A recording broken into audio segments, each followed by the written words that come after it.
तो चलिए आज हम लोग पढ़ेंगे रिस्पॉन्स टू एबायोटिक फैक्टर का आगे वाला पोर्शन, जो कि इससे पहले हमने रेगुलेटर पढ़ चुका था, अर्थात कि ऐसे ऑर्गेनिज्म जो अपना टेम्परेचर रेगुलेट कर सकें। और इसके बाद हम पढ़ेंगे कन्फर्मर क्या होते हैं, फिर उसके बाद हम पढ़ेंगे पैरा कन्फर्मर क्या, पैरा रेगुलेटर क्या होते हैं, फिर उसके बाद आज हम पढ़ेंगे कि स्ट्रेसफुल कंडीशन में जो ऑर्गेनिज्म है वो क्या क्या चीजें करता है, यानी कि माइग्रेशन करता है और सस्पेंशन करता है, कि ये इस इन सब चीज़ों से उस ऑर्गेनिज्म पे क्या इम्पैक्ट पड़ता है और वो ये क्यों करता है।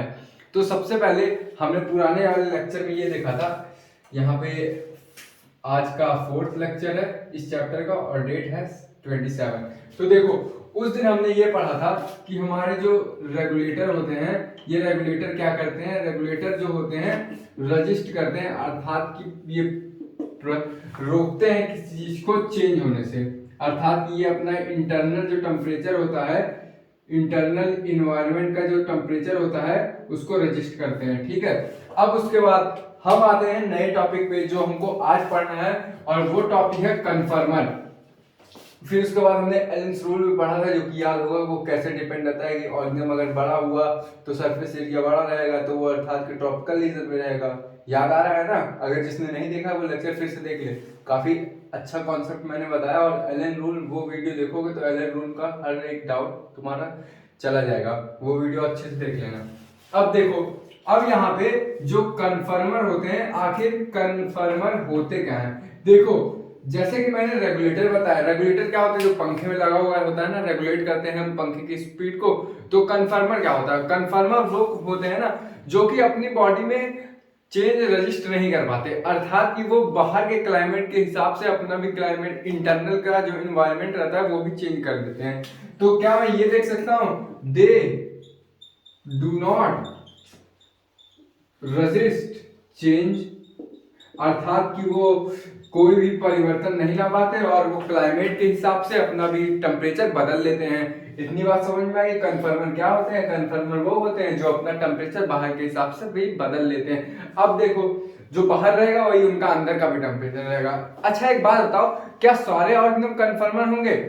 मेरे हिसाब से तो होंगे, क्योंकि कुछ ही ऐसे ऑर्गेनिज्म हैं जो वार्म ब्लडेड होते हैं, वो अपना टेम्परेचर मेंटेन कर पाते हैं, लेकिन और सब जितने भी हैं, तुम्हारा पोरीफेरा, कॉलिन, टेट्रासिलिन, टेराटिनोफोरा, प्लेटीहेलमिन्थिस, कैलीहेलमिन्थिस, Annelida, Arthropoda, Mollusca, Hemichordata, Chordata. फिर कॉर्डेटा में 3 फाइलम रहते हैं, फिर तीनों फाइलम में वर्टिब्रेट्स में हम आते हैं पिसीज, एम्फीबिया, रेप्टाइल, और जो तुम्हारा एक आएगा एविस आएगा, और उसके बाद मैमल्स आएगा। जो एविस और मैमल्स होते हैं ये तुम्हारे वार्म ब्लडेड होते हैं, और जितने भी सारे हैं वो सारे कोल्ड ब्लडेड होंगे। तो क्या मैं यहाँ पे एग्जांपल में ये लिख सकता हूँ कि 99.9% ऑर्गेनिज्म जो होते हैं वो तुम्हारे कन्फर्मर होंगे, अर्थात वो सराउंडिंग के हिसाब से अपना टेम्परेचर चेंज कर लेते होंगे। तो हम यहाँ लिख सकते हैं मोस्टली।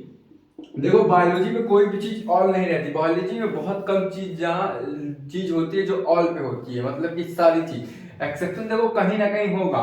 तो यहाँ पे मैं क्या ये लिख सकता हूँ कि mostly plant and animal are conformers. और यही अगर हम एडेप्टर की बात करते हैं तो एडेप्टर रेगुलेटर की बात करते हैं, अगर हम रेगुलेटर की बात करते हैं तो उसमें हमारे बर्ड्स और मैमल्स और मोस्टली जो होते हैं रेगुलेटर में आ जाते हैं, और यहाँ कन्फर्मर में आ गया। अब देखो, अब इतनी बातें तो समझ में आ गई कि नहीं? इसको छाप लो, एक बार छापना है तो छाप चुके। अच्छा एक बात बताओ, ये जो कन्फर्म क्यों हर एक ऑर्गेनिज्म, अच्छा तुम लोग ये सोचे होंगे क्या कि हर एक ऑर्गेनिज्म क्यों रेगुलेटर नहीं बन जाता? अरे कॉमन सेंस लगाओ थोड़ा, कि हर एक ऑर्गेनिज्म क्यों कन्फर्मर नहीं बन जाता?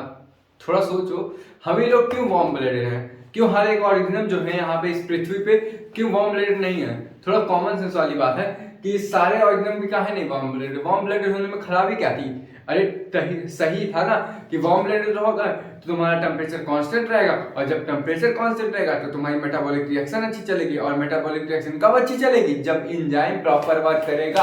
और एंजाइम कब प्रॉपर वर्क करेगा? जब तू उस एंजाइम को चलने के लिए हम एक प्रॉपर टेम्परेचर देंगे।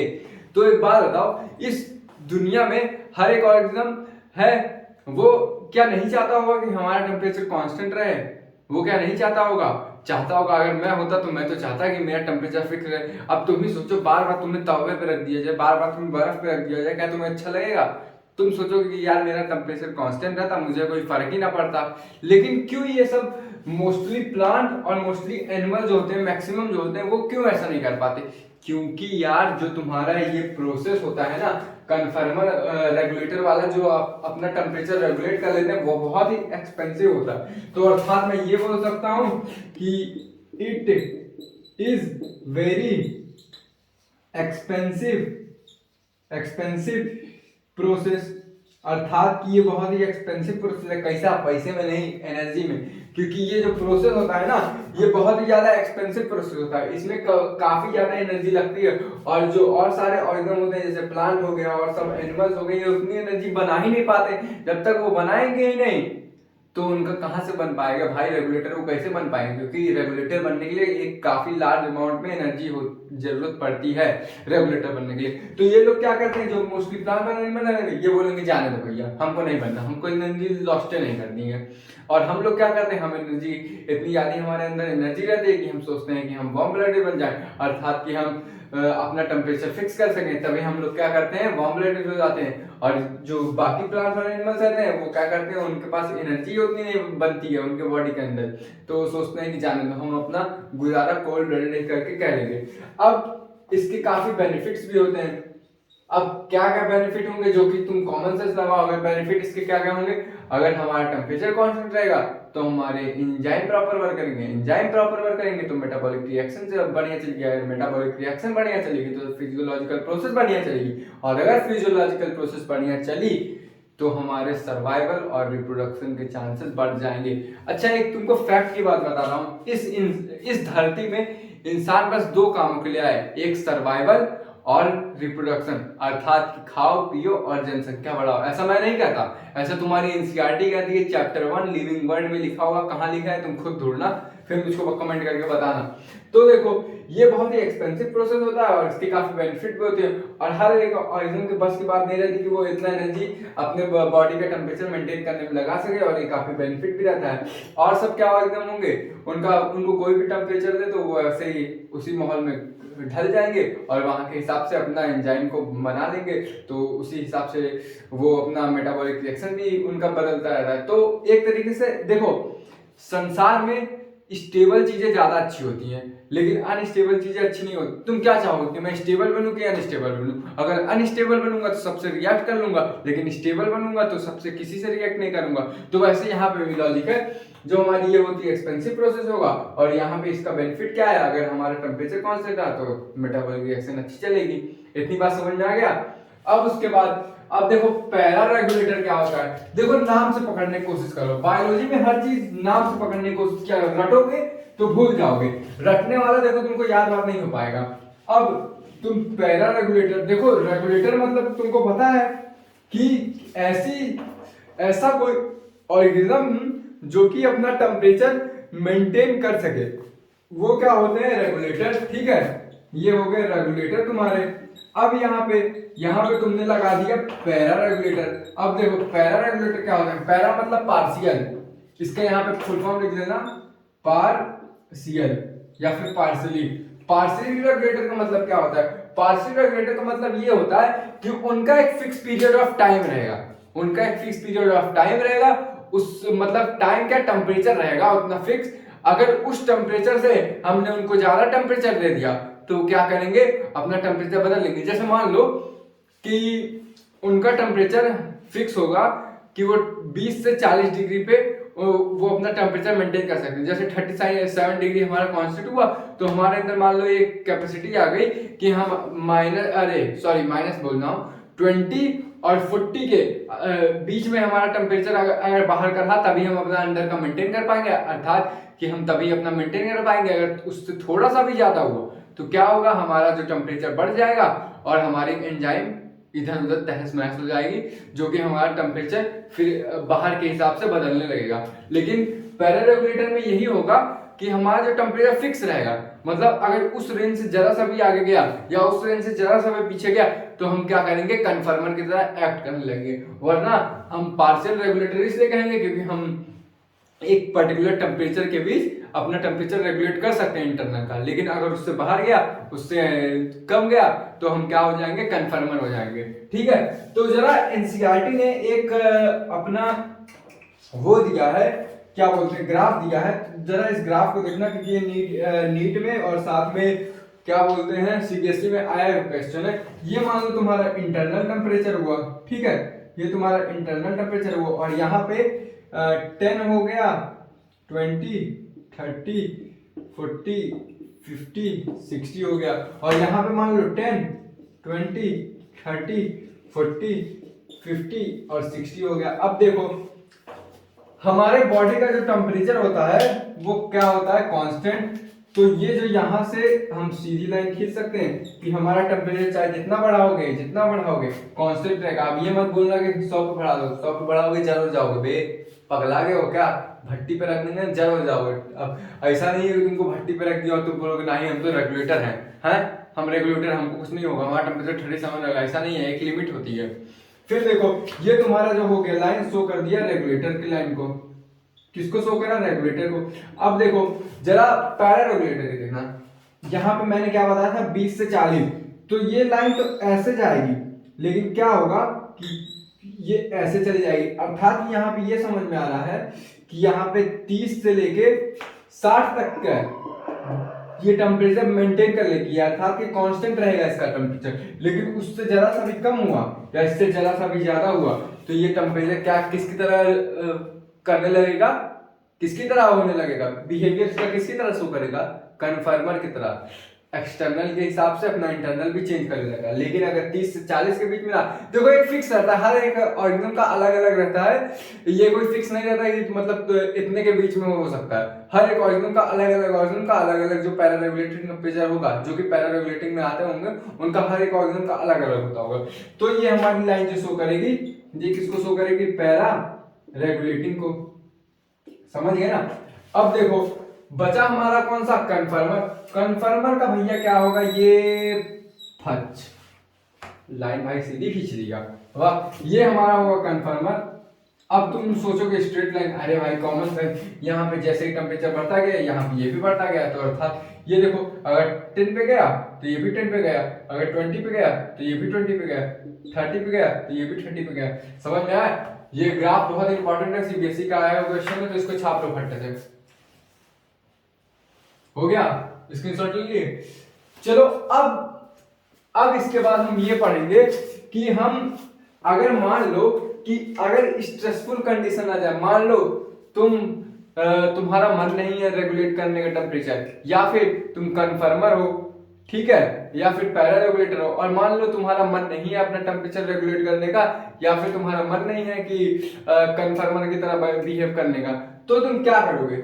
और अच्छा एक बात बताओ कि अगर एडवर्स से एडवर्स कंडीशन आ जाएगी, अर्थात कि बुरी से बुरी दशा आ जाएगी, तो क्या तुम अपना टेम्परेचर रेगुलेट कर पाओगे। जैसे कि अभी मैंने तुमको एग्जांपल दिया कि अगर हम लोग तुमको भट्टी पे रख दे तो क्या तुम अपना टेम्परेचर रेगुलेट कर पाओगे, नहीं। अगर यही एग्जांपल अगर हम तुमको -70, -80, -100 तक ले जाए, माइनस सोच लेना, तो क्या तुम अपना टेम्परेचर रेगुलेट कर पाओगे, मेरे हिसाब से नहीं रेगुलेट कर पाओगे। तो उसमें हम लोग क्या चूज करते हैं, मान लो कि उस पर्टिकुलर लोकेलिटी में या फिर उस पर्टिकुलर एरिया में मान लो कुछ समय के लिए ज्यादा गर्मी आ गई, ठीक है, या फिर उस पर्टिकुलर एरिया में कुछ समय के लिए ज्यादा गर्मी आ गई, तो तुम क्या सोचोगे, तुम यही सोचोगे ना कि चलो हम लोग चल जाते हैं कहीं और। जैसे राजस्थान के जो लोग होते हैं, जब वहां पे गर्मी आती है तो वो क्या करते हैं, जम्मू कश्मीर भाग जाते हैं। जब यहाँ पे ठंडी आती है तो वो मतलब जैसे नॉर्मल जैसे टेम्परेचर होता है तो वो वापस माइग्रेट करके आ सकते हैं। और जैसे मैंने एग्जांपल बताया था, अभी वो एग्जांपल आने वाला है, यहाँ पे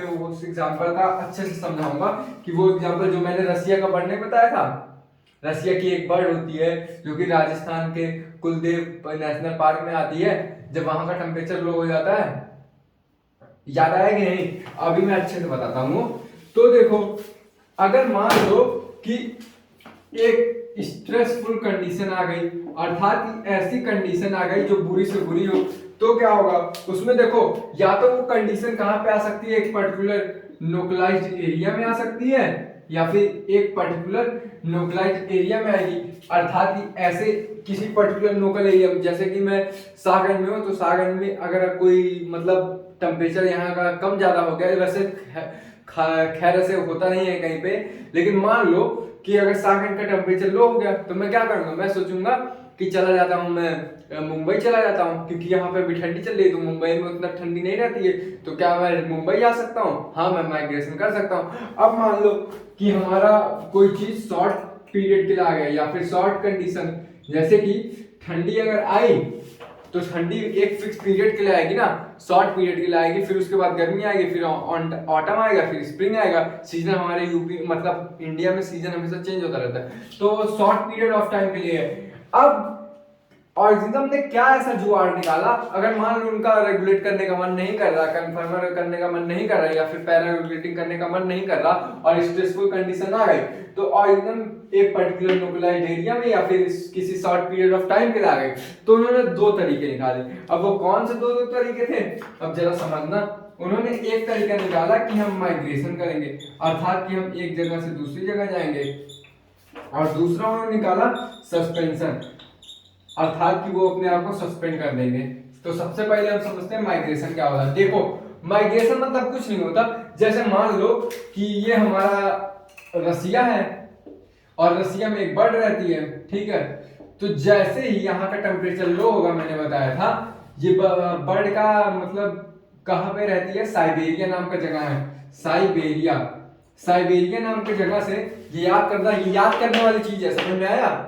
ये मैं इसे नहीं बोल रहा कि एग्जांपल दे रहा हूँ, इसको याद भी करो क्योंकि एनसीईआरटी का एग्जांपल है। मान लो कि यहाँ पे रसिया है, वो रसिया में पाई जाती है बर्ड, तो इस बर्ड को लो टेम्परेचर चाहिए होता है, लेकिन इतना भी ना लो कि ये सर्वाइव भी ना कर पाए, तो अल्टीमेटली ये क्या करती है बर्ड, जो यहाँ पे जब टेम्परेचर लो हो जाता है बहुत ही ज्यादा, तो इस साइबेरिया से जो रसिया में मौजूद है ये क्या करती है, माइग्रेट होकर आ जाती है अपने इंडिया के राजस्थान एरिया में, जो कि कहाँ आती है, कुलदेव नेशनल पार्क में, जो कि राजस्थान में मौजूद है, वहां पे आती है।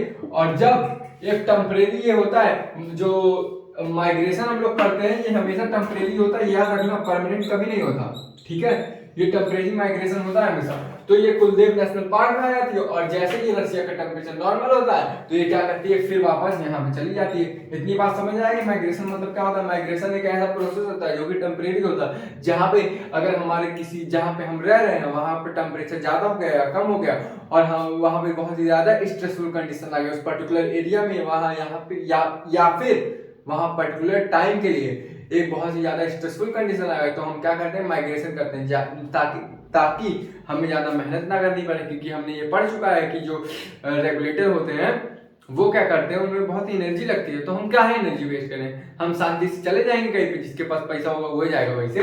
तो हम क्या करेंगे, यहाँ साइबेरिया से की जो बर्ड है इंडिया में राजस्थान में आ जाएगी कुलदेव नेशनल पार्क में, याद रखना कुलदेव नेशनल पार्क, फिर कुलदेव नेशनल पार्क से चली जाएगी दोबारा, कहाँ चली जाएगी, बर्ड चली जाएगी अपने रसिया में, साइबेरिया में। इतनी बात समझ में आ गई, छाप लो इसको। अब देखो एक एग्जांपल और तुमको बताता हूं। मान लो कि दिल्ली में जैसे कि तुम लोग सब जानते हो कि पॉपुलेशन ज्यादा होती है, तो पॉपुलेशन ज्यादा होने की वजह से वहां पे गर्मी भी ज्यादा हो गई, वैसे ठंडी भी बहुत ज्यादा होती है। तो दिल्ली में क्या करते हैं ना लोग, दिल्ली में क्या करते हैं कि दिल्ली वाले लोग जब वहां पे टेम्परेचर ज्यादा होता है, मतलब जब टेम्परेचर ज्यादा हो जाएगा तो कहाँ मूव कर देते हैं, शिमला की तरफ। जैसे कि मैंने बताया था अभी एक जनरल एग्जांपल दिया था कि मान लो राजस्थान में टेम्परेचर ज्यादा हो गया तो वो क्या करेंगे, जम्मू कश्मीर शिफ्ट हो जाएंगे। वैसे ही एनसीईआरटी का एग्जांपल है, अगर दिल्ली में टेम्परेचर क्या होता है, हाई हो जाता है, तो वो शिमला चले जाते हैं, यहाँ पे टेम्परेचर लो रहता है, माइग्रेशन इसी को कहते हैं। अब देखो सस्पेंशन मतलब क्या होता है, देखो नाम से पहले समझो कि सस्पेंशन मतलब आखिर होता क्या है। सस्पेंशन मतलब होता है ना किसी चीज को प्राबंध लगा देना या फिर सस्पेंड कर देना। जैसे कि सस्पेंड मतलब ऐसे समझो, मान लो कि मुझको अगर बोल दिया गया कि मैं तुम्हें टीचिंग से सस्पेंड करता हूं, तो सस्पेंड मतलब ये नहीं होता कि तुमको वो ड्यूटी से निकाल दिया जाए। सस्पेंड मतलब ये होगा कि तुमको कुछ समय के लिए उस कार्य से मुक्त कर दिया जाए, अर्थात कि वो कार्य जो तुम कर रहे हो उस कार्य से तुमको थोड़े वक्त के लिए मुक्त कर दिया जाए। जैसे कि सस्पेंड नहीं करते स्कूल में कि तुमको रेस्टिकेट करना, रेस्टिकेट मतलब कहीं ना कहीं सस्पेंड से रिलेटेड होगा, क्योंकि कुछ समय के लिए मुक्त करते हैं। अब देखो जो हमारे लोअर प्लांट रहते हैं, लगभग लोअर प्लांट और हायर प्लांट में हम देखते हैं कि सस्पेंशन कैसे होता है, और फिर उसके बाद हम देखेंगे एनिमल में सस्पेंशन कैसे होता है। अब जरा ये अच्छे से देखना, जो सस्पेंशन होता है वो तुम्हारा लोअर प्लांट में भी होता है, हायर प्लांट में भी होगा, फिर उसके बाद सस्पेंशन तुम्हारा एनिमल्स में भी होता है। तो जरा तुम सस्पेंशन अभी लोअर प्लांट में देखना, लोअर प्लांट में देखो भाई एल्गी आ जाते हैं, बैक्टीरिया आएंगे और कुछ लोअर प्लांट आएंगे, जैसे कि फिर उसके बाद जो तुम्हारा हायर प्लांट में होगा, हायर प्लांट में टेरिडो, जिम्नो, एंजियो आ जाएंगे। और इसके पहले क्या होता है, एल्गी होता है, ब्रायो होता है, ये तुम्हारे लोअर प्लांट में आते हैं। तो देखो ये हेडिंग हमने डाल दी सस्पेंशन। अब सस्पेंशन क्या होता है, देखो सस्पेंशन कुछ नहीं होता है, ये बहुत ही आसान टॉपिक है कि हम किसी चीज को सस्पेंड कर देते हैं। अब देखो ये लोअर प्लांट में होता है, लोअर प्लांट में कैसे होगा, लोअर प्लांट में हम क्या करते हैं कि जो हमारा सस्पेंशन होता है उसमें लोअर प्लांट में हम क्या, लोअर प्लांट ले लो, ये यहाँ पे बैक्टीरिया ले लो, क्योंकि बैक्टीरिया भी तुम्हारा वो एल्गी की फैमिली में आएगा, या फिर तुम ले लो फंगस ले लो, ये सब तुम्हारे लोअर प्लांट के कैटेगरी में आएगा। ये लोग क्या करेंगे कि जो इनका स्पोर वाली स्टेज होती है, जो इनका स्पोर वाली स्टेज नहीं होगी, उस पे एक थिक कवरिंग लेके आ जाते हैं। ये इनका स्पोर हुआ और इस पे एक थिक कवरिंग लेके आ जाएंगे, अर्थात की मोटी कवरिंग ले आएंगे। तो इससे क्या करते हैं, ये इस थिक कवरिंग की वजह से ये अपना मेटाबॉलिक रिएक्शन जो है, जो इनके अंदर मेटाबॉलिक रिएक्शन चल रही है, वो क्या कर देंगे, स्लो कर देंगे, अर्थात कि उसको डोरमेंसी स्टेट में ला देंगे, डोरमेंसी स्टेट में ला देंगे। और जैसे ही सुटेबल कंडीशन आएगी, अब देखो तुम लोग सोच रहे होगे कि हम सस्पेंशन का पढ़ रहे हैं, माइग्रेशन पढ़ रहे हैं, एक चीज बताओ, क्या चिड़िया है, चिड़िया तो उड़ते उड़ते भैया चली जाएगी, रसिया से इंडिया आ जाएगी, और कोई लिविंग बीन है तो दिल्ली से तो शिमला चला जाएगा गाड़ी से, लेकिन और सब ऑर्गेनिज्म कहाँ जाएंगे, पेड़वा कैसे दौड़ेगा, पेड़वा कैसे दौड़ेगा भैया। तो पेड़ में लोअर ऑर्गेनिज्म का भी देखेंगे, हायर ऑर्गेनिज्म का, और ऐसे ऑर्गेनिज्म एनिमल, जैसे कि एनिमल को लेंगे, या प्लांट की बात हो गई। अब एनिमल, अब सारे एनिमल तो भैया रसिया से इंडिया तो आ नहीं सकते हैं, पगला हो जाएंगे, मर जाएंगे, समझ में आया। तो जो लोअर प्लांट या फिर बैक्टीरिया या फिर फंगस में ये जो स्पोर स्टेज होती है इनकी, जैसे कि स्पोरस स्टेज आती है ना, स्टेज आती है ना किसी भी लिविंग ऑर्गेनिज्म की, तो यह क्या करते हैं, एक थिक कवरिंग ले आते हैं अपने चारों तरफ। तो इस थिक कवरिंग से क्या होता है, जो हमारी मेटाबॉलिक रिएक्शन होती है डोरमेंसी स्टेट में चली जाती है, अर्थात कि मेटाबॉलिक रिएक्शन हमारी स्लो हो जाती है। और जैसे ही हमारा टेम्परेचर सुटेबल आएगा, जैसे कि इनको ठंडी नहीं पसंद है, suppose that let us consider इनको ठंडी नहीं पसंद है, तो अपने म्यूकस मतलब कि इनका जो है ठीक कवरिंग हो जाएगी, थिक मतलब मोटा होता है, तो इनके स्पोरस जो स्टेज होती है उसके चारों तरफ थिक कवरिंग हो जाएगी। तो उसमें क्या होगा, मेटाबॉलिक रिएक्शन अपना स्लो डाउन हो जाएगा, अर्थात वो डोरमेंसी स्टेट में चला जाएगा। इतनी बात समझ में आ गई, छाप लो इसको। और देखो एक बात और याद रखना, जैसे अनफेवरेबल कंडीशन में तो ये स्पोर आ जाएगा, जैसे ही फेवरेबल कंडीशन आएगी तो इसके स्पोर रप्चर हो जाएंगे और ये अल्टीमेटली नए नए में बदल जाएंगे। ठीक है, इतनी बात समझ में आ गई। अब देखो मतलब कि वही जर्मिनेट कर जाएंगे यार, मतलब नए नए में बदल जाएंगे तो जर्मिनेट कर जाएंगे। अब देखो हायर प्लांट के केस में क्या होता है, जैसे कि हायर प्लांट, लोअर प्लांट के केस में आया कि इनका जो स्पोर स्टेज होता है उसके चारों तरफ कवरिंग हो जाती है, जो कि अनफेवरेबल कंडीशन से अनफेवरेबल कंडीशन से बचाता है, जैसे कि फेवरेबल कंडीशन आएगी वो जर्मिनेट हो जाएगा। अब क्या होता है हायर प्लांट में, देखो हायर प्लांट में भी कुछ नहीं होता है। हायर प्लांट में क्या होगा कि हायर प्लांट में मैक्सिमम जो होता है हमारा कौन कौन सा पोर्शन रिस्पांसिबल होता है, स्टेम हो गया, सीड हो गया, या फिर लीफ हो गई। अब ये लोग क्या करते हैं भाई साहब, देखो हमने क्या बोलते हैं sexual reproduction of flowering plant में सीड डोरमेंसी पड़ी होगी, अर्थात कि सीड का ऐसा पीरियड जहां पे वो अपनी जर्मिनेट होने की क्षमता रोक देती है। और वो जर्मिनेट होने की क्षमता कैसे रुकती है, वो इस तरह रुकती है कि वो अपना जो मेटाबॉलिक रिएक्शन है स्लो डाउन कर देता है। तो यहाँ पे ये तीनों जो होते हैं ना क्या करते हैं, अपना मेटाबॉलिक प्रोसेस जो है स्लो कर देते हैं, अर्थात कि ये डोरमेंसी स्टेट में चले जाते हैं। और जैसे ही फेवरेबल कंडीशन आती है तो क्या करते हैं, जर्मिनेट कर देते हैं। यहाँ पे फेवरेबल लिख लो, फेवरेबल कंडीशन जैसे ही आएगी ये क्या करेंगे, जर्मिनेट कर जाएंगे। इतनी बात समझ में आ गई। अब इसमें कुछ एग्जांपल है कि नहीं, एक बार रुक जाओ। और हाँ ये याद रखना, ये जो हायर प्लांट है ना इसमें कौन कौन से आएंगे, टेरिडो आएगा, जिम्नो आएगा और एंजियो आएगा। लेकिन एंजियो में तुम्हारा फ्लावर्स बनते हैं याद रखना, और जिम्नो में तुम्हारा फ्लावर्स नहीं बनते हैं। इतनी बात समझ में आ गई सबको? देखो लगभग सब में जो है यार मेटाबॉलिक रिएक्शन कम होती है, ये बात याद रखना। डोरमेंसी स्टेट में जा रहे हो तो तुम चाहोगे कि तुम्हारे अंदर कम से कम एनर्जी यूटिलाइज हो, मतलब मेटाबॉलिक रिएक्शन कम से कम यूज हो, और जैसे तुम्हारा फेवरेबल कंडीशन आएगा तुम क्या करोगे कि अपना मेटाबॉलिक रिएक्शन खटखट चालू कर दोगे और तो अल्टीमेटली तुम जर्मिनेट कर जाओगे। अब उसके बाद हम क्या लेते हैं कि तुम्हारा जो होगा एनिमल्स में कैसा होगा। एनिमल्स में देखो दो तरह के एनिमल्स होते हैं, ठीक है। एनिमल जो होते हैं हमारे दो प्रकार के होते हैं, एक होते हैं एस्टिवेशन, एक होते हैं हिबरनेशन। एनिमल जो है दो तरीके के होते हैं, एक क्या होंगे एस्टिवेशन और एक होंगे हिबरनेशन। अब इसका जरा मतलब समझो, हिबरनेशन। अब देखो ये सब में क्या होता है, एस्टिवेशन में क्या होगा, जो हमारे एनिमल्स होंगे ना वो समर स्लीप करेंगे। अब तुम बोलोगे कि समर स्लीप का मतलब क्या होता है, समर करे भैया बता रहा हूं। और इसमें जो होता है तुम्हारा विंटर स्लीप होता है। अब तुम ये भी सोचोगे कि विंटर स्लीप क्या होता है, विंटर स्लीप। और इसका एग्जांपल तुम ले लो स्नेल एंड फिशेस, ये ऑब्लिक लगा रहा हूं एंड है मतलब। और इसका एग्जांपल तुमको जो बताऊंगा वो तुम आश्चर्यचकित हो जाओगे, कैसे हो गया भैया। अब देखो एनिमल्स में सस्पेंशन हम कैसे करते हैं, अर्थात कि सस्पेंड करते हैं। ये एस्टिवेशन में हम समर स्लीप करते हैं, अर्थात कि एनिमल जो होते हैं जो गर्मी को नहीं झेल पाते हैं तो वो क्या करते हैं कि गर्मी के महीने में अपना मेटाबॉलिक रिएक्शन स्लो डाउन कर लेते हैं, अर्थात वो डोमिनेंस स्टेट में चले जाते हैं, ठीक है, या फिर अपना ग्रोथ जो है रोक लेते हैं, ठीक है। अभी इतना ही समझो कि यहाँ पे जो मेटाबॉलिक रिएक्शन स्लो डाउन कर लेंगे और ये डोमिनेंस स्टेट में चले जाएंगे। तो एनिमल्स हमारे दो पार्ट में डिवाइड होंगे, एक एस्टिवेशन और एक हिबरनेशन। एस्टिवेशन में क्या होगा, ये समर स्लीप लेंगे।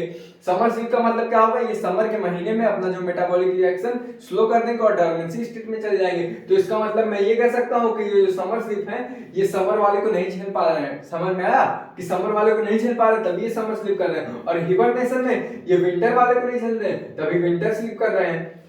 समझ में आया इतनी बात की नहीं कि मैं कहना क्या चाह रहा हूं। जैसे कि ये जो हिबर एस्टिवेशन हुआ ये समर स्लीप करते हैं, अर्थात ये समर को नहीं झेल पा रहे तब ये समर स्लीप में चले जाते हैं। समर स्लीप में क्या होगा, मेटाबॉलिक रिएक्शन स्लो हो जाएगी, मेटाबॉलिक रिएक्शन स्लो हो गई तो हमारी वो अल्टीमेटली डोर्मेंसी स्टेट में चली जाएगी। और हिबरनेशन में क्या होगा, हिबरनेशन में ये विंटर स्लीप लेगी, अर्थात जब विंटर का महीना आएगा तो विंटर के महीने में इनका मेटाबॉलिक रिएक्शन स्लो हो जाएगा और ये किस स्टेट में चली जाएगी, डोर्मेंसी स्टेट में। अब इसका एग्जांपल मैंने क्यों बोला कि आश्चर्यचकित होगा, अब इसका एग्जांपल होगा पोलर बियर। अब तुम तो ये बोलोगे कि यार पोलर बियर को तो ठंडी पसंद होनी चाहिए तो वो ठंडी में क्यों डोर्मेंसी स्टेट में चली जाती है। तो देखो यार पोलर बियर जो होती है ना उसका एक फिक्स टेम्परेचर होता है कि -2 -10 के ऊपर अगर गया तो वो क्या करेगा कि उसका डोर्मेंसी स्टेट में चला जाएगा, अर्थात कि मेटाबॉलिक रिएक्शन स्लो हो जाएगा। अब ऐसा नहीं है कि तुम -70 पे पोलर बियर को रख दो तो वो सर्वाइव कर ले, ऐसा नहीं होगा भाई कहीं पे भी। लेकिन अगर तुम उसको 0 डिग्री पे रखे हो या -1 पे रखे हो तो वो सर्वाइव कर लेगा, तो उसका मेटाबॉलिक रिएक्शन एकदम बेस्ट काम करेगा। लेकिन अगर उसको -70 पे रख दो ना तो उसका मेटाबॉलिक रिएक्शन अच्छे से काम नहीं करेगा। अर्थात इसमें ये बताने की कोशिश कर रहा है उसको एकदम एडवर्स कंडीशन में रखे हो, यानी कि स्ट्रेसफुल कंडीशन में। और स्ट्रेसफुल कंडीशन तभी बनेगी जब तुम किसी चीज की क्षमता से ज्यादा उसको तड़पाओगे या फिर उसकी क्षमता से ज्यादा उसका परीक्षा लोगे। जैसे कि अब तुम 10th में पढ़ रहे हो, तुमको 12th का पेपर दे गया तो तुम्हारे नाक कान गले से सब धुआं तो निकलने लगेगा, ठीक है। तो उसी तरह यहाँ पे बात कर रहे हैं कि एस्टिवेशन समर स्लीप करेगा। अब इसको याद करने की ट्रिक देखो, एस्टिवेशन का ए पकड़ो, ए जो है अल्फाबेटिकल ऑर्डर में पहले आता है। तो एक चीज बताओ, ठंडी पहले आती है गर्मी पहले आती है। तुम बोलोगे कि यार जो जनवरी के महीने में ठंडी रहती है, अरे मेरे भाई जनवरी के महीने में तो ठंडी कम हो जाती है, मतलब कि फरवरी मार्च आते जाते ठंडी कम हो जाती है। लेकिन तुम्हारा स्टार्ट कब होता है, गर्मी पहले स्टार्ट होता है। तो ऐसे याद कर लो, ए फॉर कैपिटल लेटर होता है, ये सबसे इनिशियल लेटर है तो गर्मी पहले आती होगी, तो अर्थात ये समर स्लीप करता होगा, मेटाबॉलिक रिएक्शन की समर में स्लो होती होगी और हिबरनेशन बाद में आता है, अर्थात ये विंटर स्लीप करती होगी। विंटर स्लीप का एग्जांपल है पोलर बियर और इसका एग्जांपल है स्नेल और फिशेस। इतना बात समझ में आ गया, इसको छाप लो, छाप लिया कि नहीं। अब देखो एक एग्जांपल एनसीईआरटी ने और दिया है कि जो मोस्ट जो प्लैंक्टस होते हैं, जो प्लैंक्टस ऑर्गेनिज्म होता है, उसमें क्या करते हैं ना बोलो, ये ऐसे प्रकार के ऑर्गेनिज्म होते हैं जो कि अपना डेवलपमेंट ही पॉज कर देते हैं। ये क्या करेंगे, नहीं भैया मेटाबॉलिक रिएक्शन ना स्लो करेगा, हम अपन ग्रोथ पॉज कर देंगे। गजब महान बेवकूफ आदमी है, अब पता नहीं आदमी है कि औरत है, अब पता नहीं। एग्जांपल दिया है कि मोस्ट जो जू प्लैंक्टस होते हैं, अर्थात कि ऐसे ऑर्गेनिज्म जो होते हैं जू प्लैंक्टस। जू प्लैंक्टस क्या होते हैं, जू प्लैंक्टस ऐसे ऑर्गेनिज्म होते हैं जो कि अपना जो डेवलपमेंट होता है ना, डेवलपमेंट जो होता है अपना स्टॉप कर देते हैं। अर्थात कि अपना जो डेवलपमेंट ग्रोथ होता है वो स्टॉप कर देते हैं। वैसे ऑर्गेनिज्म को हम जू प्लैंक्टस कहते हैं, जो कि अपना डेवलपमेंट स्टॉप कर देंगे। ये मेटाबॉलिक रिएक्शन को ना स्लो करते हैं, इन सीधे स्टॉप मार देंगे। और इस प्रोसेस को बोलते हैं डाइपॉज। पॉज मतलब किसी चीज को रोकना, डाई मतलब दुई बार रोकना, तो उसी को डाइपॉज कर देंगे। अब ये जू प्लैंक्टस क्या करते हैं एग्जाम में पूछेगा तो तुम बोल देना ये अपनी डेवलपमेंट को स्टॉप कर देते हैं और उस प्रोसेस को बोलते हैं डाइपॉज। इतनी बात समझ में आ गई, इसमें बस इतना ही था, छापो इसको। अब देखो आज का टॉपिक हम यहीं पे खत्म कर सकते हैं, लेकिन उससे पहले मैं एक बार देख लूं कि टाइम कितना हो रहा है। अगर टाइम ज्यादा होगा तो ये इतना ही करेंगे। चलो ठीक है यार, 30 मिनट हो रहा है तो 10 मिनट का और क्लास करते हैं। नया टॉपिक आ गया, तभी मैं एक बार सोच रहा था कि एक बार देख लूं। अब देखो what is adaptation, this is a most topic कि आखिर अडेप्टेशन हम लोग करते क्या है, अडेप्टेशन होता क्या है, अब ये सब हम लोग समझ लेते हैं। देखो अडेप्टेशन के बाद डेफिनेशन डिस्कस करेंगे, फिर अडेप्टेशन से ही अगले लेक्चर में फिर से शुरू करेंगे। देखो अडेप्टेशन हम क्यों करते हैं, मान लो इस संसार में कोई भी ऑर्गेनिज्म है तो वो अडेप्टेशन क्यों चाहेगा, क्योंकि वो सरवाइव कर सके और रिप्रोड्यूस कर सके। क्योंकि मैंने अभी बताया इस संसार में आदमी बस दो काम के लिए आए, सर्वाइवल और रिप्रोडक्शन। अब हम अडेप्टेशन कैसे कर सकते हैं, अपने अंदर कुछ परिवर्तन लागे, या मॉर्फोलॉजिकली, या फिर बिहेवियरली, या फिर फिजियोलॉजिकली, यानी कि अपने शरीर के अंदर, यानी कि बाहरी रूप से, या फिर हम अपने बिहेवियर में कुछ ऐसा चेंज कर दें। एक चीज बताऊं इसको, देखो एक एग्जांपल तुमको ऐसे ही देता हूं, अभी बस सुनना एग्जांपल। एक कंगारू रैट होती है ना, तो क्या करती है कंगारू रैट, कंगारू की तरह दिखती है लेकिन वो रैट ही रहती है। तो वो डिजर्ट में रहती है। कहाँ रहती है, डिजर्ट में, और वो कौन से डिजर्ट में, नॉर्दर्न अमेरिका वाले डिजर्ट में रहती है। तो वो क्या करती है ना, उसके बारे में ऐसा कहा जाता है कि वो पूरी जिंदगी भर पानी नहीं पीती है।